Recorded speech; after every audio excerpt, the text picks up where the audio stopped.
প্রতিবন্ধী দিবসে খাগড়াছড়িতে আলোচনা ও সাংস্কৃতিক অনুষ্ঠান।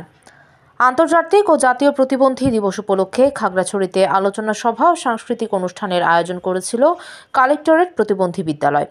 বিশেষ চাহিদাসম্পন্ন ব্যক্তি, শিক্ষার্থী, অভিভাবকদের মাঝে সচেতনতামূলক এই অনুষ্ঠানের প্রতিপাদ্য বিষয় ছিল অন্তর্ভুক্তিমূলক টেকসই ভবিষ্যৎ বিনির্মাণে বিকশিত নেতৃত্বে এগিয়ে যাবে প্রতিবন্ধী জনগণ।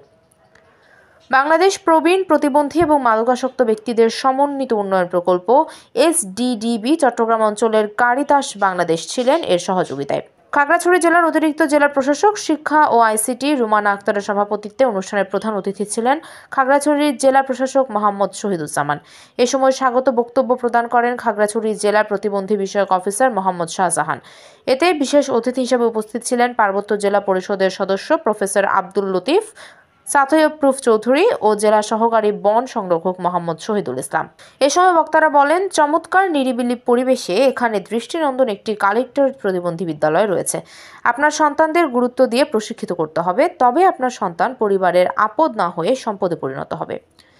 অনুষ্ঠানে কালেক্টরেট প্রতিবন্ধী বিদ্যালয়ের শিশু শিক্ষার্থীরা নাচ ও গান পরিবেশন করে অতিথিদের মন জয় করেন।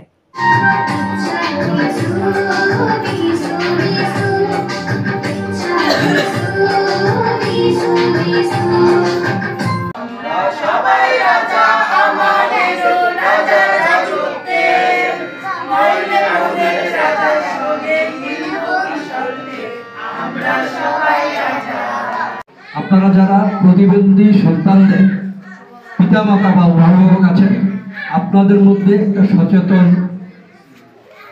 সৃষ্টি করা। যে আমাদের জেলায় একটা স্কুল আছে, এটা কিন্তু আমাদের খাগড়াছড়ি জেলার জন্য অবশ্যই একটা আশীর্বাদ। এখানে যদি আপনার ছেলেদের নিয়ে আসেন, কিছু হলে কিন্তু সে শিখছে না। আজকে বাচ্চারা যে নাচ করলো, কত সুন্দর নাচ করছে তারা, বা গান গাওয়ার চেষ্টা করছে, এটা কিন্তু এখানে আসার কারণে হচ্ছে। পিতামাতা কোনো মতে হতাশ হওয়া যাবে না, তাদেরকে বোঝানো যাবে না। সরকারের যে বিদ্যমান সুযোগ সুবিধা রয়েছে সেগুলো কাজে লাগিয়ে তাদেরকে এগিয়ে নিয়ে যেতে হবে সন্তানদের, তাহলে কিন্তু আমাদের উদ্দেশ্য সফল হবে। শাহজাহান কবির সাজুর পাঠানো তথ্য ও ভিডিও চিত্রে PIB 71 TV।